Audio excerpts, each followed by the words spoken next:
siguiente prueba. ¿Ya? Entonces, hay que hacerlo bien. Primero, vamos a comenzar con lo que nos corresponde a la semana número 9. Cosa que ya hicimos, que es el conteo en cámara de Neubauer. Por muchos de ustedes hasta les tomé ya la prueba. ¿Ya? ¿Qué tema vamos a ver? Linfos T. Entonces les puse aquí una frase bonita que decía que aprender no es llenar un balde, sino encender un fuego. Y yo espero encender muchos fuegos en ustedes. ¿Ya? Abajo me decía muy incendio. Ojalá que sea posible. ¿Ya? Ahora, ¿qué vamos a ver el día de hoy? El día de hoy, hola querida, vamos a hablar de los linfocitos T. ¿Se acuerdan? Los linfocitos T se dividían en dos. ¿Cuáles eran estas divisiones? CD4 y CD8. Muy bien. ¿Qué otro nombre se les da a los CD4? Helper, cooperador, ayudador, auxiliar, incluso le dicen. ¿Y a los CD8? Citotóxicos, ¿ya? En el texto a veces suelen ponerle como CTL, que es linfocito T citotóxico, ¿ya? A ver, chicos, los linfocitos T tienen dos formas. La una forma es el CD8, que va a ser citotóxico, y la otra forma es el CD4, que es el helper. Dentro de los helper nosotros tenemos algunas subpoblaciones. ¿Cuáles son estas subpoblaciones? Tenemos T-helper 1, T-helper 2, T-helper 17, T regulador, T folicular, ¿ya? Todos estos T's tienen un rol específico. ¿Cuál es ese rol específico? Ayudar. ¿A qué? ¿En qué me van a ayudar? Pues me van a ayudar a defenderme contra los patógenos. Cada linfocito tiene su patógeno. Para algo en especial sirve, ¿ya? Antes podíamos decir, se activan los T. Ahora ya no puedo decir se activan los T.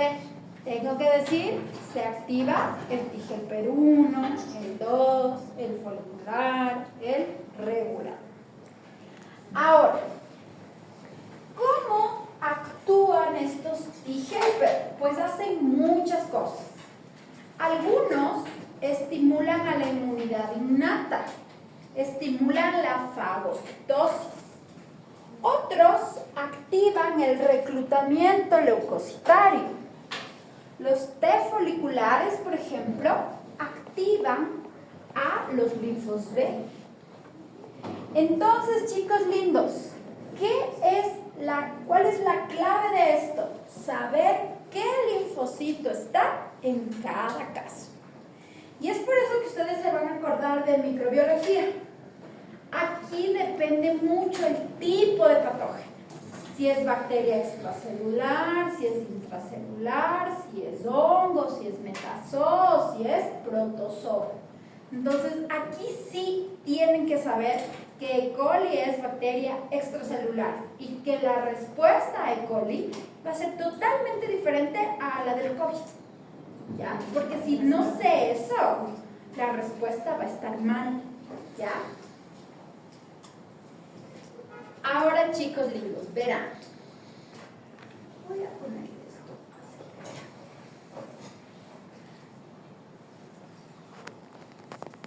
Esta tablita de aquí es de la inmunología de Genway. Es un gráfico que con el paso de los años ya lo he ido perfeccionando. Y tienen aquí un resumen de lo que hace cada una de las subpoblaciones. Hay tres cosas que yo necesito que ustedes sepan. Tres. La primera, ¿qué citocinas inducen la diferenciación de cada linfocito? Primero.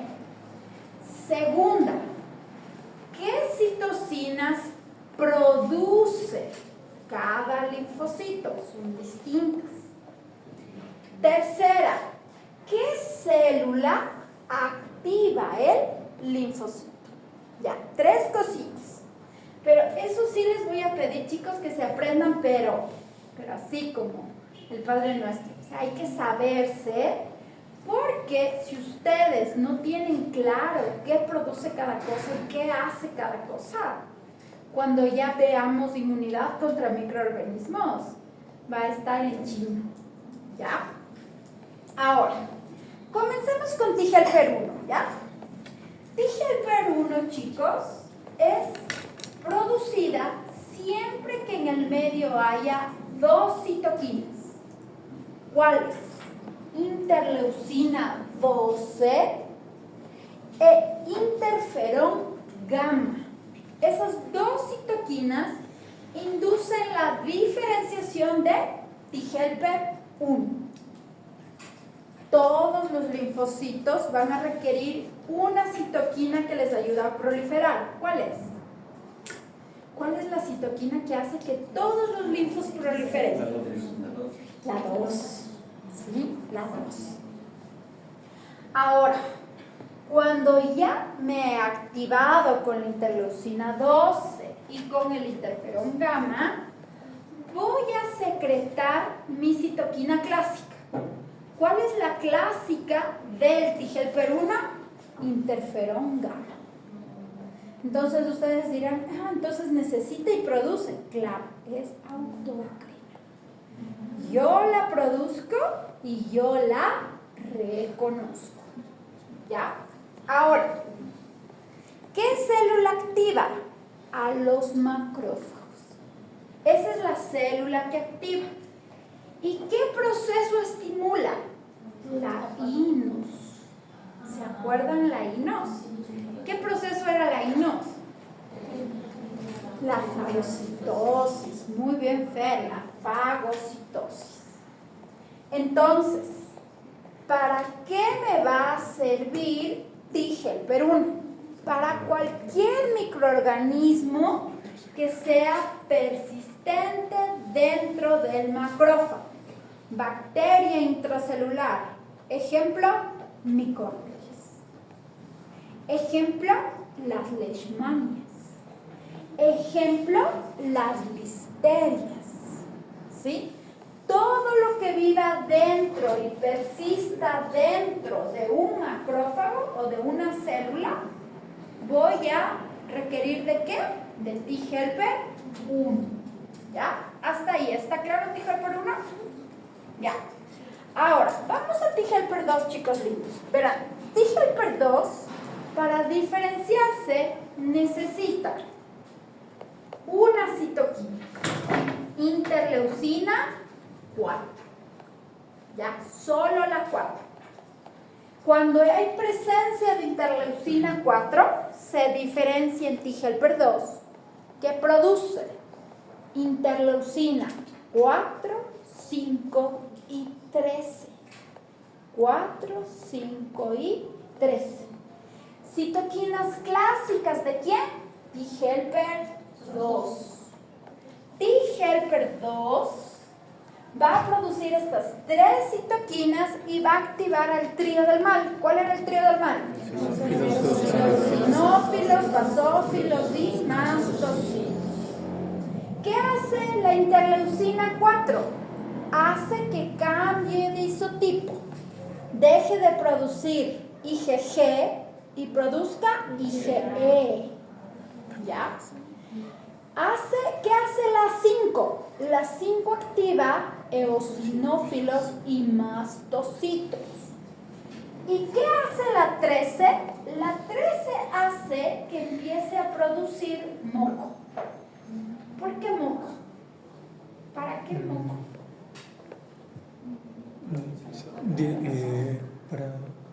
¿Para qué sirve el moco en el intestino, por ejemplo? Es protección, para la protección. para evitar que entren parásitos. Correcto, y si ya hay un parásito, ¿qué hace el moco? Evita Le que se saca adhiera. a la Exacto. superficie, evitando que se esconda en los pliegues. ¿Sí? Entonces, chicos, interleucina 4, 5, 13, útil para los helmintos, para los parásitos grandes. Y como patología, ¿qué tendremos? ¿Presentes en qué? Alergia. En las alergias. En las alergias. ¿Ya? Esta es la defensa normal, ¿no? Frente a parásitos. ¿Hasta ahí está claro Tigelper 2? ¿Sí? Ya. Vamos a Tigelper 17. Tigelper 17 necesita de 2 citoquinas, en realidad son 3. ¿Ya? La primera, interleucina 6, también puede ser la 1. La segunda, el Tumor Growth Factor Beta o TGFB. ¿Ya? Tumor Growth Factor Beta. Y la tercera, la interleucina 23. Ya, necesita de esas 3. ¿Cuándo se activa? ¿Qué produce?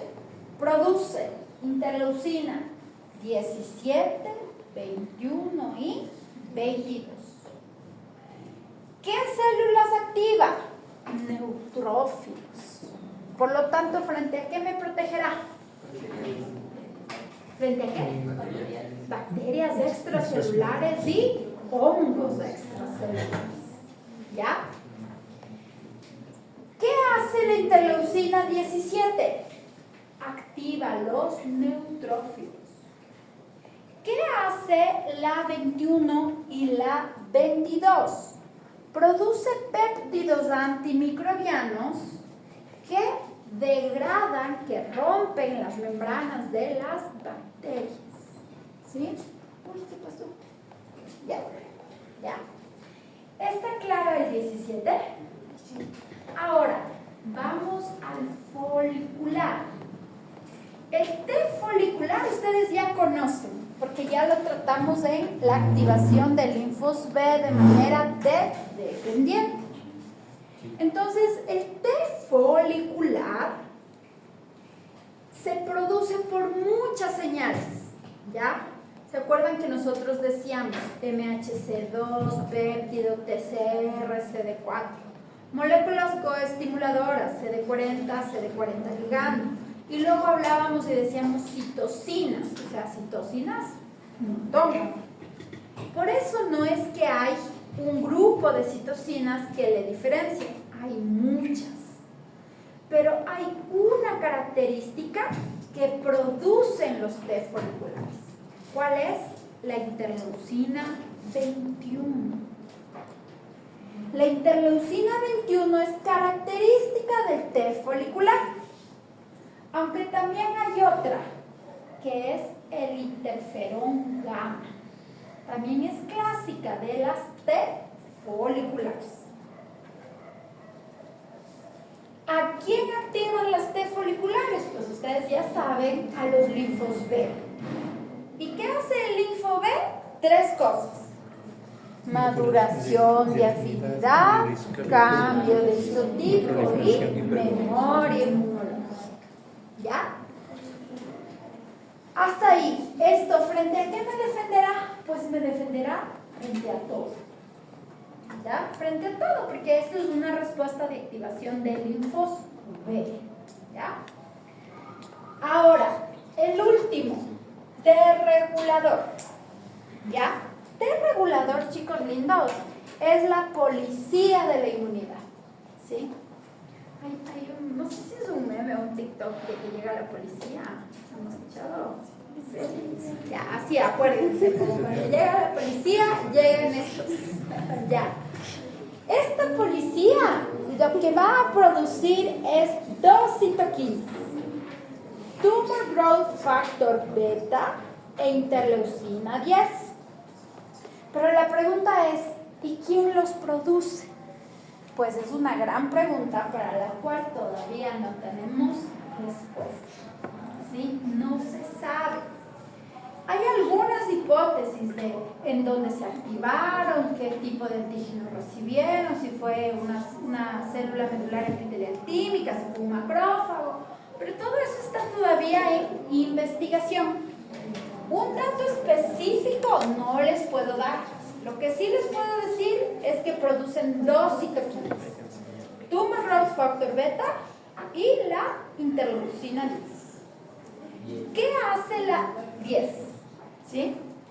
¿Qué hacen estas dos? Estas dos son las dos únicas citoquinas que tiene el cuerpo que son antiinflamatorias. La interleucina 10 es antiinflamatoria producida por T reguladores para apagar a una célula dendrítica. Y también puede ser producida por un macrófago, pero un macrófago en ruta M2. ¿Ya? ¿Cuál es la ruta M2? La ruta que repara. Y el Tumor Growth Factor Beta, en cambio, sirve para que prolifere ese T regulador. ¿Ya? ¿Están claros estos grupos, chicos? ¿Dudas, preguntas, inquietudes? Ya. Entonces, si yo les digo, frente a Candida albicans, ¿qué linfocito necesito? ¿Qué me dirán? 17. 17, muy bien. Si yo les digo frente a Ascaris lumbricoide, ¿qué necesito? 2. Si yo les digo Mycobacterium tuberculosis, ¿qué necesito? 1. Si yo les digo el dengue, 1. ¿podría ser 1 y cuál más? ¿Cuál es el número? Folicular. Folicular. El folicular. ¿Ya? Pero el folicular, o sea, nos dijo que con alimento, pero más o menos Y el uno puede ser. o sea, se puede unir Hay como poblaciones que, justo en la siguiente lámina es eso. Tenemos como distintas cantidades, pero siempre tenemos de todo. ¿Sí?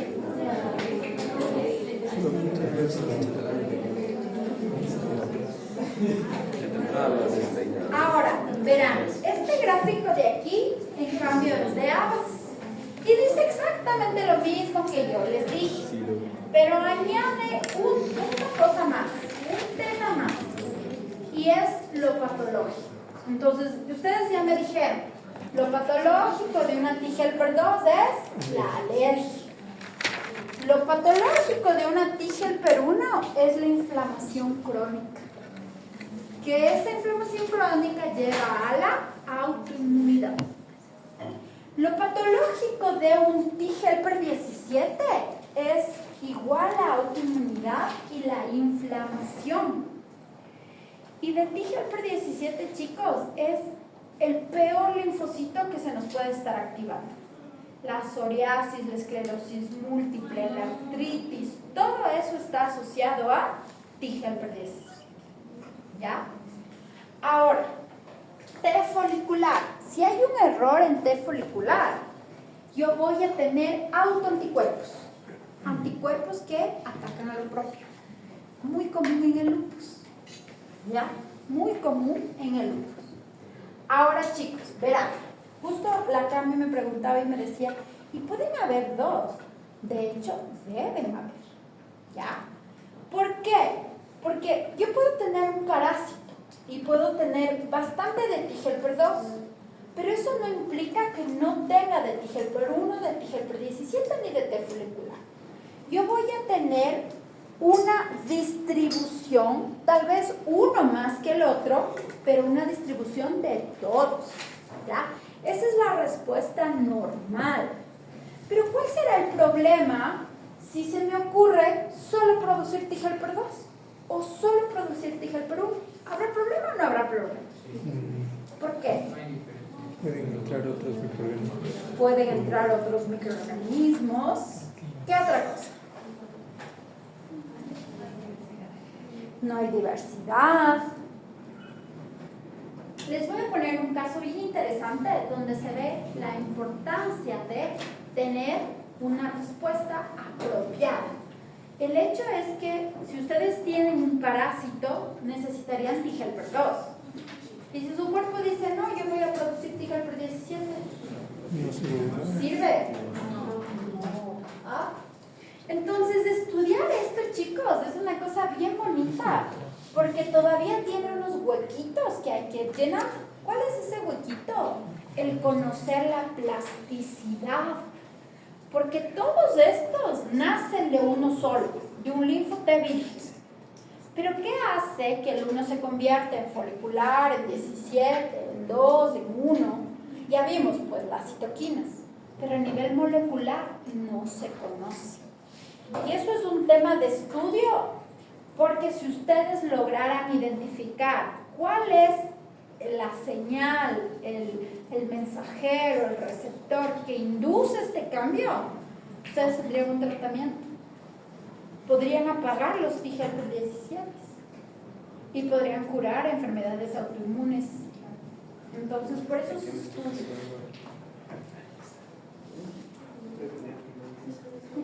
Ahora, ¿sí? ¿Premio Nobel? Yo tengo muchas inspiraciones de ustedes. ¿Ya? A ver. Ahora, chicos, verán, la respuesta de un T-helper tiene que ser súper controlada. Porque como ustedes ven, si algo sale mal, yo puedo tener autoinmunidad, inflamación, autoanticuerpos. Por eso, lo primero que yo debo identificar es el agente. ¿Qué es? Virus, parásito, hongo, extra, intra, con cápsula, sin cápsula. Todo eso debo saber. Luego debo saber las citocinas. Con las citocinas que produzco, yo ya sé qué va a hacer mi sistema inmunitario. Si hay interferón gamma, yo sé que voy a hacer INUS. Si hay interleucina 4, yo sé que voy a hacer cambio de isotipo. ¿Ya? Y con todo eso claro, yo empiezo a tener un perfil de la subpoblación. Ejemplo, tengo Ascaris lumbricoides. Necesito de helper 2. Y el perfil de las citocinas va a ser, voy a encontrar interleucina 4, interleucina 5 y interleucina 13. Porque es helper 2. Sin embargo, no me debo olvidar que también voy a tener otras poblaciones celulares. Si yo dejo de producir otras poblaciones celulares, puedo tener patología. Pero también, si yo solo produzco una, también voy a tener patologías. Y para esto les voy a hablar de Mycobacterium leprae, agente causal de la lepra. Hay dos cuadros clínicos de la lepra: la lepra tuberculoide y la lepra lepromatosa. ¿Son agentes causales diferentes? Sí. ¿Sí? Sí, Mycobacterium tuberculosis y Mycobacterium leprae son diferentes. Pero no son. Es Mycobacterium leprae. ¿Ya? No son. Mycobacterium tuberculosis causa tuberculosis. ¿Ya? Pero vean, o sea, es lógico confundirse porque vean los síntomas. O sea, los síntomas son completamente opuestos. Miren la Mycobacterium leprae que causa lepra tuberculosa. Hay una mancha seca en la piel. Ya todos alguna vez nos ha salido una mancha que no sabemos de dónde es. Esa mancha, en este caso, es lepra. Ahí no hay deformación. Ahí no hay ningún signo de lepra. Pero miren abajo. Abajo ustedes ven una persona con el rostro desfigurado, las facies leoninas, la nariz sencilla de montar, los lóbulos auriculares en forma de péndulo, las manos en forma de garra. ¿Qué pasó aquí? Si es el mismo agente causal. La respuesta inmune fue diferente. La respuesta inmune aquí arriba para la lepra que es tuberculosa fue eficiente, pero la lepra que está acá abajo, la lepromatosa, la respuesta fue ineficiente. ¿Por qué? Porque se polarizó. ¿Qué significa polarizarse? Se produjo solo una subpoblación. Y esto se refleja en el corte histológico de estos pacientes. En la lepra tuberculosa, ustedes ven aquí que hay daño. No podemos decir que no hay daño. Hay daño. Pero el daño está contenido en un granuloma, que es una bolita que contiene todas las células infecciosas conjuntamente con las células inmunitarias. Aquí el daño está contenido. Acá en la lepra lepromatosa, o sea, el daño es masivo. Todo está roto y destruido. Si observamos el perfil de las citoquinas, a ver, aquí interleucina 2, interferón gamma, TNF-beta. ¿Qué subpoblación es?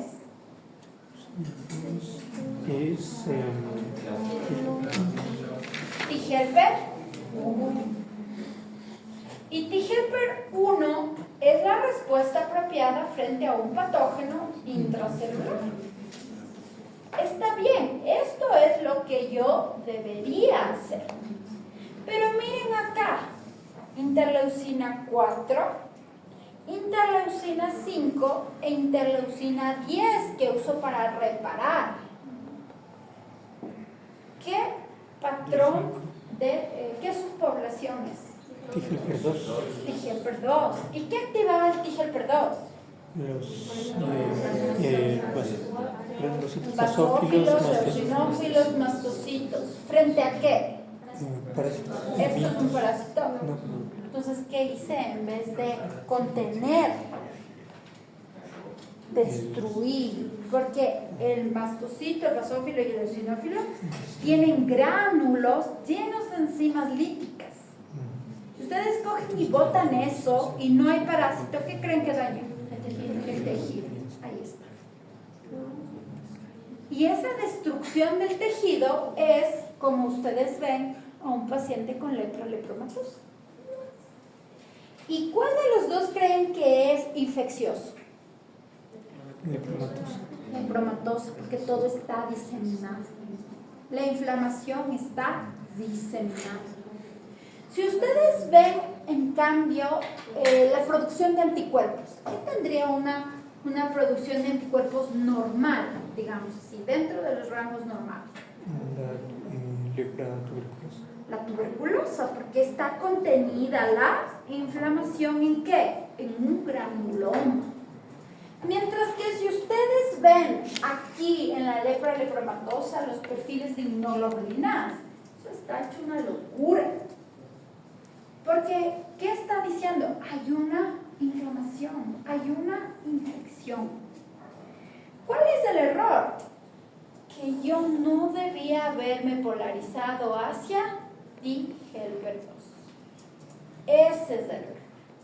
Porque, ¿qué cura la lepra? De manera normal, digamos así, T-helper 1. Entonces, si alguna vez, es raro los casos de lepra, ya no hay. Pero si en algún punto se encuentran con un paciente con lepra, ustedes pueden encontrarle o en T-helper 1 o en T-helper 2 o en cualquier punto de la mitad del camino.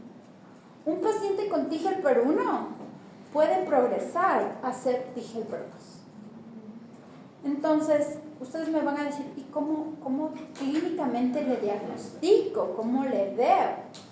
Si ya sospecho que podría ser lepra, bueno, ya el análisis microbiológico, pero para ver el estadio deberían hacer un perfil de citocinas para ver qué se está produciendo. Y lo que se produzca más es hacia dónde me estoy yendo. ¿Y el perfil es con sangre? Sí, en sangre se hace. Sí, citocinas son solubles. Ya. Cool, ¿verdad? Oh, bueno, me gusta. Pobres los pacientes, pero es divertido. Ahora, chicos, verán.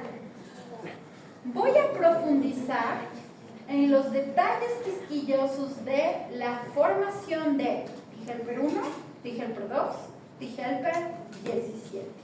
¿Ya? T-helper 1. A ver, para que yo me empiece a diferenciar en T-helper 1 necesito que 3 células se hayan activado antes. Dendrítica, natural killer y macrófago. Con esas 3 activas, recién ahí empiezo a producir interferón gamma. ¿Quién produce interferón gamma? Las natural killer. Empiezo a producir interleucina 12, citoquina proinflamatoria. ¿Quién la produce? Célula dendrítica y macrófago. Y cuando esto ha ocurrido, empieza la activación, ¿ya? Y esto es un tema que se llama la señalización celular, seguramente vieron en biología. Y es como una célula reconoce un ligando y genera una respuesta. Hay muchas formas. Quizás en fármaco están viendo los mensajeros secundarios asociados a proteínas G. Ya, esa es una forma de señalización celular. La ruta RAS-MAP-quinasa, una forma de señalización celular. En inmunología, nosotros usamos una ruta que se llama las Janus-quinasa o las JAK-STAT. ¿Y qué hace? Esta ruta lo que hace es, el ligando se une al receptor. Este receptor que está aquí dibujadito tiene un nombre, se llama RTK, receptor de tirosina quinasa. Entonces, se une la interleucina 12 a su RTK. Se une el interferón gamma a su RTK. Y los RTK fosforilan. ¿A quién fosforilan? A los factores de transcripción. ¿Qué es un factor de transcripción, chicos? Factor de transcripción. Es molecular, ya no se han de acordar ustedes. Las proteínas que se pegan al ADN y favorecen que ese gen se transcriba. ¿Ya? Entonces, estas proteínas son las siguientes. Para la interleucina 12 se activa STAT4. Para el interferón gamma se activa STAT1 y TBET. Esas son las 3 que se van a activar. Cuando ya están activas, claro, se activan los siguientes factores de transcripción. La interleucina 12 activa a STAT4. El interferón gamma a STAT3 y luego a STAT1 y luego a TBET. Cuando ya están activas, se pegan al ADN, STAT4 y TBET. Y al pegarse al ADN, estimulan que un gen se transcriba. Este gen va a producir interferón gamma. Este interferón gamma es una citoquina autócrina. Por lo tanto, ¿qué creen que va a pasar? Yo le voy a reconocer y voy a amplificar la respuesta. ¿Sí? Entonces, ¿qué he hecho? He producido T-helper 1. ¿Hasta ahí dudas, preguntas, inquietudes? Ya, ¿qué hace este interferón gamma? Este interferón gamma hace 2 cosas. Primero, estimula la INOS. La INOS es la sintasa de óxido nítrico.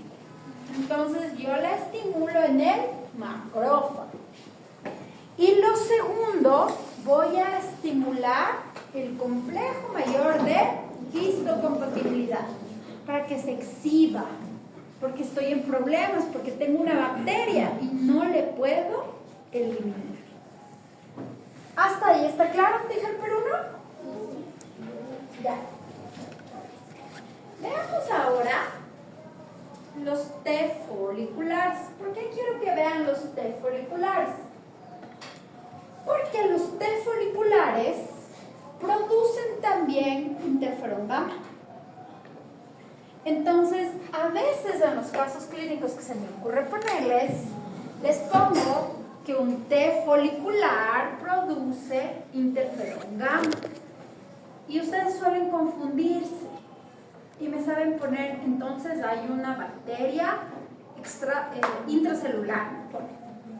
Entonces, estaría bien si fuese un caso clínico de bacteria intracelular, pero normalmente les pongo cualquier otro patógeno que no es de Tigelberg-1. Entonces, yo quiero que tengan claro lo siguiente. Tigelberg-1 produce interferón gamma en el sitio de infección. Mi ejemplo favorito, llego a la casa y me rasguño el brownie. Si tiene una bacteria, a los 7 días, donde me rasguñó, van a estar los Tigelberg-1. Ahí van a estar. Pero los T foliculares, esos no se van a mover del ganglio linfático. Esos van a quedarse en la corteza, siempre produciendo interferón gamma. Entonces hay que ser bien crítico con esto. Si me está diciendo el sitio de infección, ¿de qué estoy hablando? ¿Tigelberg-1 o T folicular? Tigelberg-1. Pero si no les digo dónde, ustedes pueden tener cualquiera de las opciones, sea en el ganglio con T folicular o sea en el tejido con Tigelberg. Ahora, teniendo en consideración esto, ¿qué linfocito produce más interferón gamma? ¿El 1? ¿Folicular? Sí, para mí folicular. El folicular, porque el folicular yo le activo no solo con bacterias intracelulares, sino con todo. ¿Ya? ¿Listo? ¿Hasta ahí estamos? Ya, muy bien. Ahora, Tigelberg-2. Y esto me salté abajo porque estaba con el celular. Mira, así que te han de preguntar. ¿Ya? A ver, vamos. Tigelberg-2. Primero, aquí necesito algunas señales. ¿Ya? La célula dendrítica tiene que reconocer las señales de que hay un parásito. Pero los parásitos no se fagocitan, ¿sí? A los parásitos no se fagocitan. Entonces, ¿qué reconozco yo del parásito? Yo reconozco moléculas del desecho parasitario. Un ejemplo es el TSLP, que es la linfopoyetina estromaltínica. TSLP. Linfopoyetina estromaltínica. O cualquier desecho de ese helminto. Eso va a dar una señal de que hay un parásito sin necesidad de fagocitar. Aquí, chicos, es el error más común que yo tengo de todos mis años que he dado en inmunología. Llega el macrófago y le fagocita. ¿Cómo voy a fagocitar una temia de 10 metros con una célula que mide una micro?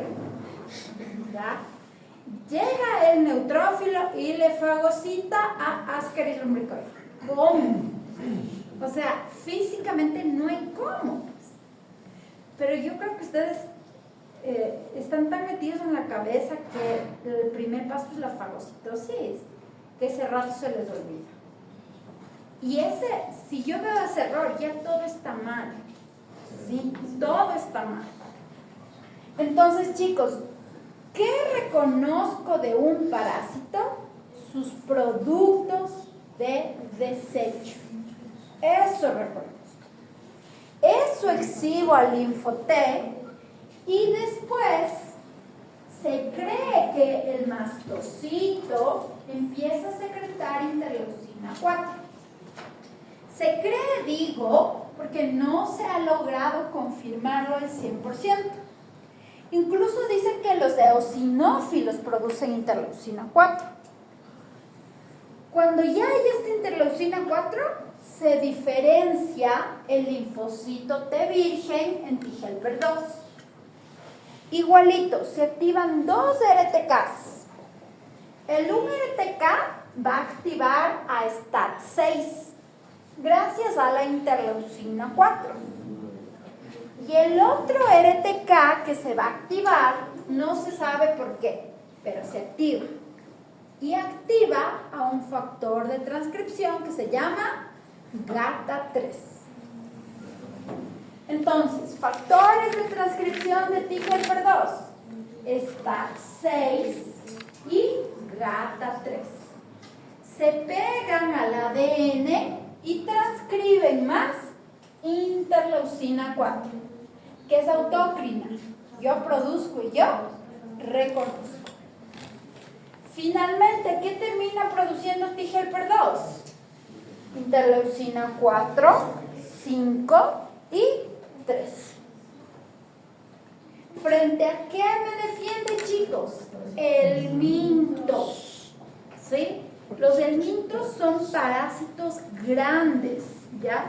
Vayan a revisar su microbiología. ¿Qué microbiología usaban para Murray? Ya, entonces revisen Murray y ahí vean diferencia entre protozoos y metazoos, ¿ya?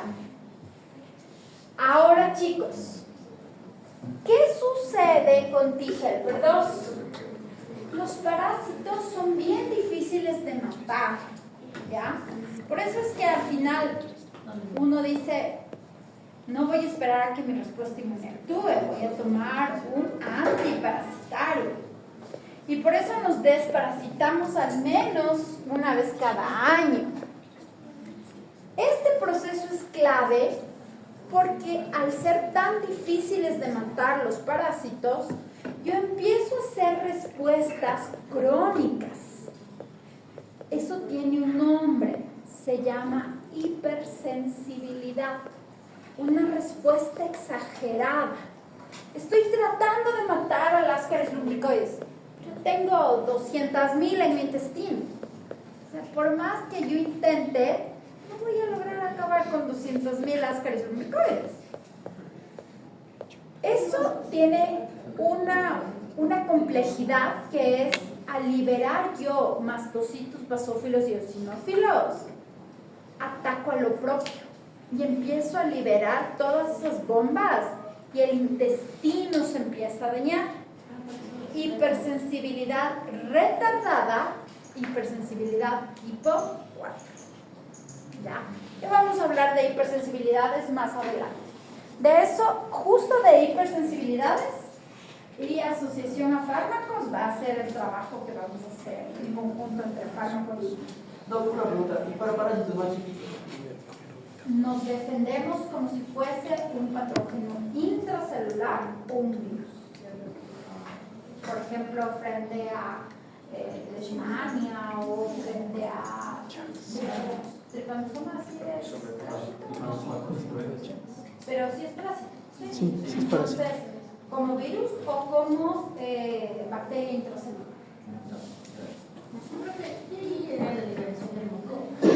Sí, liberación del moco. Por lo que libera todo. T helper 2 produce interleucina 13. La 13 libera el moco.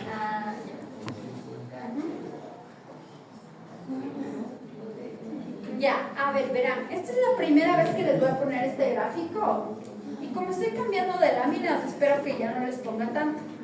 Pero este es un gráfico que, sin mentirles, una vez conté, lo tenía repetido 50 veces. ¿Ya? Este gráfico de aquí explica qué hace TGLP2. Y es súper importante saberlo, porque TGLP2 está mediando procesos que a veces son patológicos. Entonces, por eso hay que saber, ¿ya? Ahora, veamos. Interleucina 4, ¿qué hace? Hace que yo haga cambio de isotipo. Deje de producir IgG y empiece a producir IgE. Ahora, la 5 activa al eosinófilo, también al mastocito, pero es clásico en el eosinófilo. La 13 es la que va a producir moco y la que va a hacer una cosa bien particular que se llama la activación alternativa del macrófago. ¿Cuál es la activación clásica? La fagocitosis. ¿Cuál es la alternativa? Reparar. ¿Sí? Eso es reparar. Entonces, tienen dos opciones, chicos. Tienen un monocito. Si el monocito encuentra interferón gamma, ese monocito se va a activar de manera M1. ¿Qué es M1? La forma clásica. ¿Y la forma clásica qué involucra? Fagocitar, guinos, ROS, citoquinas proinflamatorias. Esto es inflamar. Ruta clásica, ruta M1. Ahora, ruta alternativa, ruta M2. El monocito reconoce interleucina 13, interleucina 4. Ya no se activa de manera clásica. ¿De qué manera se activa? De manera alternativa. ¿Y qué produce? Produce las dos únicas citoquinas antiinflamatorias que tenemos. La 10 y Tumor Growth Factor B. ¿Qué procesos median estas citoquinas? Angiogénesis, fibrosis. Es bien interesante esta activación de los macrófagos en el cáncer. Una persona con cáncer se puede hacer un análisis para ver qué tipo de macrófagos tiene. Si la mayoría de sus macrófagos son M2, eso es un mal pronóstico, porque sus tumores están haciendo vasos sanguíneos, porque M2 produce angiogénesis. Entonces, esto es un indicador de cómo va un tratamiento. ¿Cuántos macrófagos en ruta M2 se tienen? Son macrófagos asociados al microambiente tumoral. ¿Ya?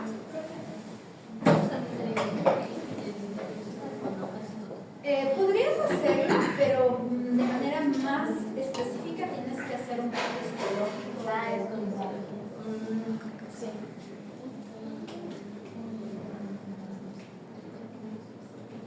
¿Ya? Listo, ¿está claro TGLP2?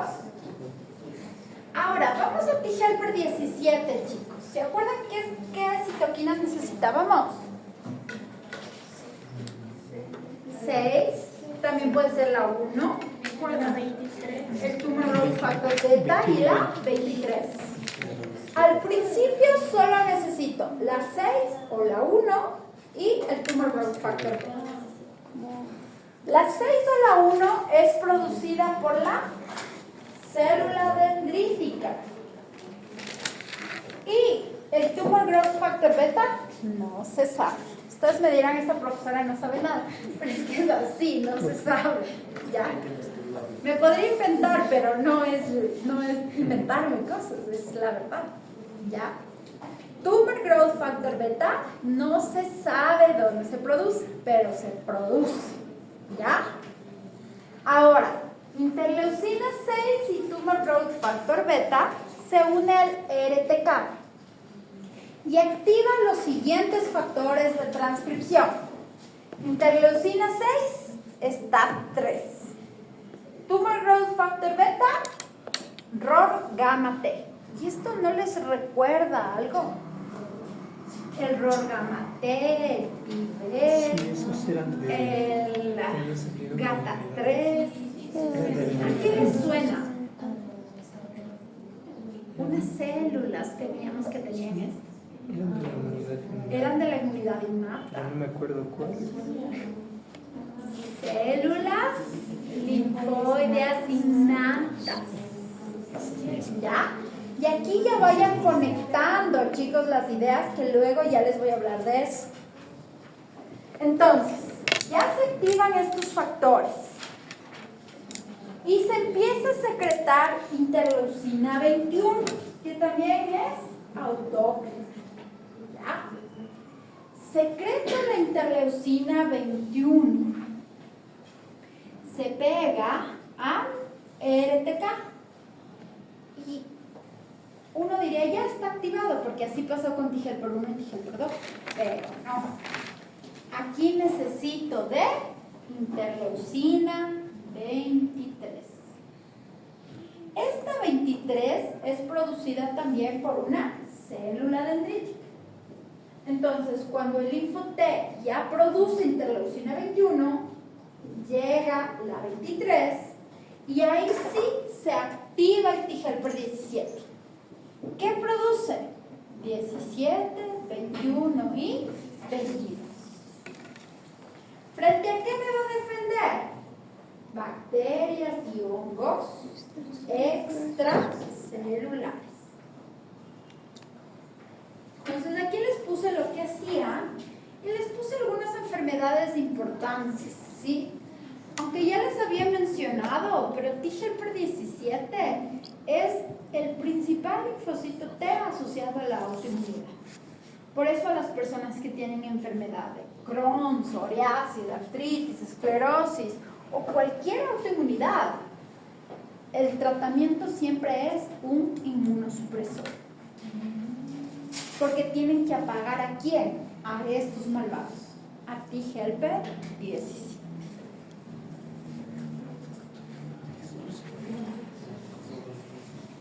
Porque producen muchísima inflamación, ¿sí? Activan a los neutrófilos cuando no deben. Ahora,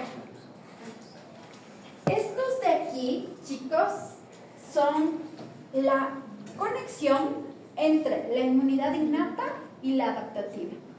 Las hermosas células linfoideas innatas. Y si ustedes ya hicieron la conexión, porque yo les pregunté, ¿no se acuerdan que ya los vimos? Y claro, ya los vimos.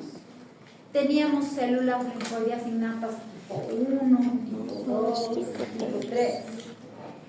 Y lo chévere de esto, chicos, es que estas células linfoideas innatas producen las mismas citocinas que los linfos. TGL-1 produce lo mismo que célula linfoide innata tipo 1, interferón gamma. TGL-2 produce lo mismo que ILC2, 453. TGL-17 produce lo mismo que células linfoideas innatas tipo 3, 17, 21, 22. ¿Y por qué esto es el nexo? Porque la inmunidad innata es inmediata. Entonces, si yo tengo un virus, no puedo esperarme 7 días a que se active el linfoTGL-1, a que me ayude. Yo para eso ya tengo a las células linfoideas innatas tipo 1. Estas actúan produciendo lo mismo. Sí, quizás no es tan eficiente, pero es suficiente para contener. Quizás no eliminar, pero evitar que se siga reproduciendo. ¿Ya? Entonces, si yo les pregunto, ¿cuál es el nexo entre la inmunidad innata y la adaptativa? Ustedes me pueden decir las células dendríticas, estaría muy bien porque activan. Pero el nexo más claro son ellas. Células linfoideas innatas.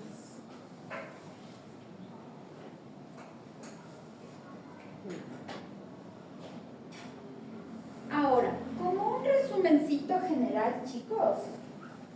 Les puse esto. Miren, esto es, ¿qué debería suceder para que se diferencie un antigelperuno? Pues lo primero que tengo que hacer es reconocer al patógeno.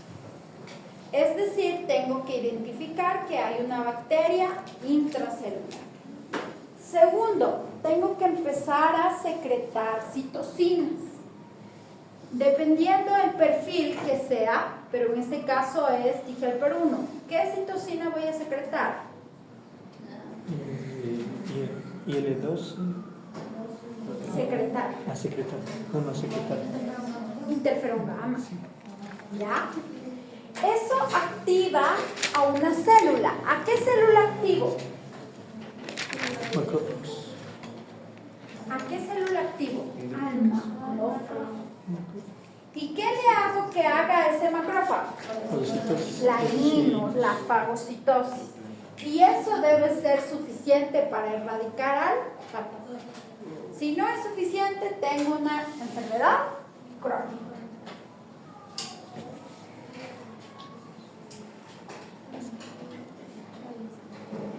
Ahora, chicos, vamos a ver los CTLs. ¿Qué son los CTLs? Linfocitos T citotóxicos. Se activan igualito que venimos trabajando. 3 señales. MHC, péptido, TCR, CD8. Moléculas coestimuladoras y luego citocinas. Cuando se activan, se diferencian en dos. Efectoras que cumplen la función citotóxica, y estos suelen olvidarse. También hay linfos T citotóxicos de memoria que yo guardo para una próxima ocasión. ¿Qué es lo que vamos a hacer cuando se activa un linfo T citotóxico? Vamos a liberar granzimas y perforinas. ¿Quién liberaba granzimas y perforinas? NK. Las NK. Pero aquí hay una diferencia enorme. Las NK reconocían la ausencia de lo propio. ¿Y qué era lo propio? El MHC. Aquí, en cambio, yo reconozco al péptido en el MHC. Si no hay MHC, simplemente no me puedo activar. ¿Ya? Esa es una diferencia. ¿Hacen lo mismo? Sí, pero la NK reconoce la ausencia del MHC y se activa. Ahora, estas celulitas pueden activarse de dos maneras. La una va a ser de manera individual. Llega la célula dendrítica, activa primero un CD4 y luego la misma célula dendrítica activa a un CD8. Esta activación va a generar que se liberen granzimas y perforinas en dos pasos. Primero me uno a CD4 y luego me uno a CD8. La otra opción que tengo tengo una célula dendrítica y me voy a unir por sinapsis inmunológica al mismo tiempo un CD4 y un CD8. Entonces se pegan a la par tres células: célula dendrítica, CD4, CD8, y a la par hacen la activación del CD8. ¿Se va a activar de manera diferente? Sí, pero el resultado es el mismo, que es que liberar granzimas y perforinas. ¿Ya? Ahora, quiero hablar de por qué los virus que no necesariamente causarían un daño grave en nuestro cuerpo terminan siendo asociados con patologías muy severas. Ejemplo, la hepatitis B o la hepatitis C. Estos dos virus no son citopáticos, Es decir, no rompen la célula. Ellos entran a la célula y quieren reproducirse. Ese es su trabajo. Ellos no lisan células, ellos no rompen nada. El problema está cuando nuestra respuesta inmune les reconoce en el MHC. Entonces, no es que el virus de la hepatitis C está destruyéndome el hígado. No, es mi respuesta inmune contra el virus de la hepatitis C porque está destrozando el hígado.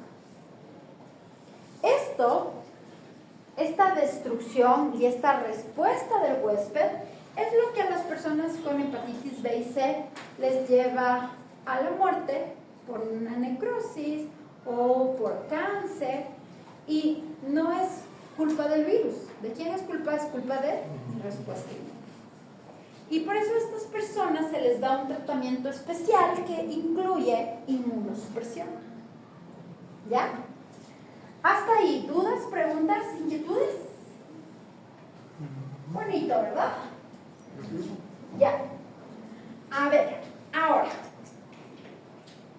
vamos a hacer la siguiente parte de la clase, es la siguiente semana, es la semana 10, que nos corresponde ver el sistema del complemento.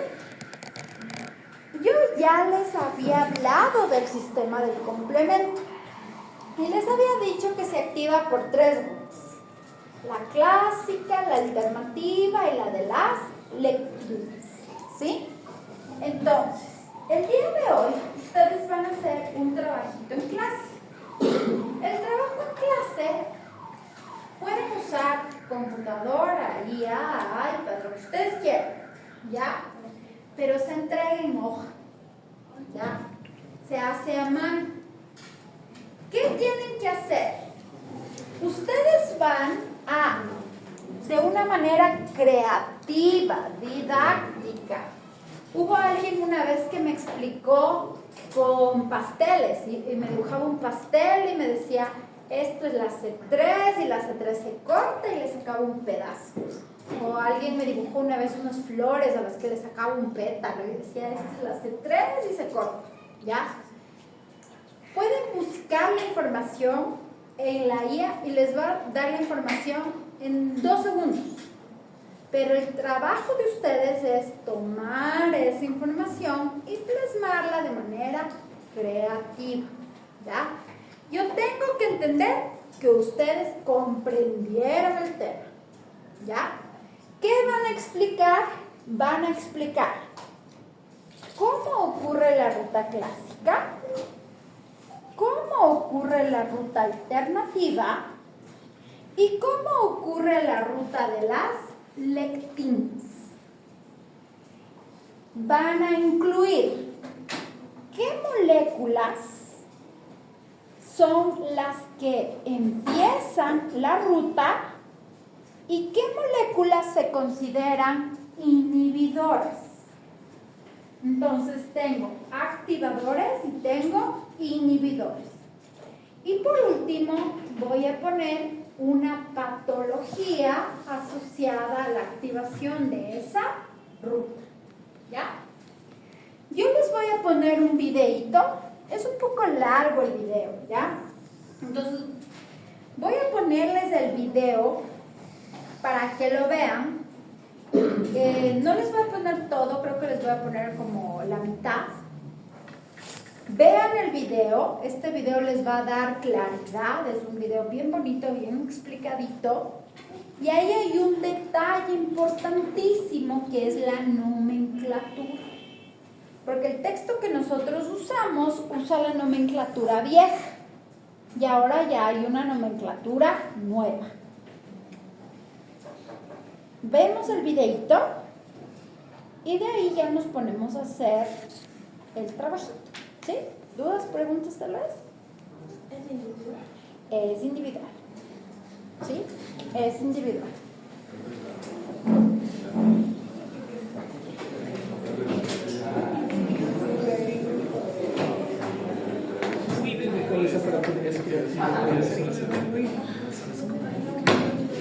¿Por qué estás triste? ¿No te enojaste, Raúl?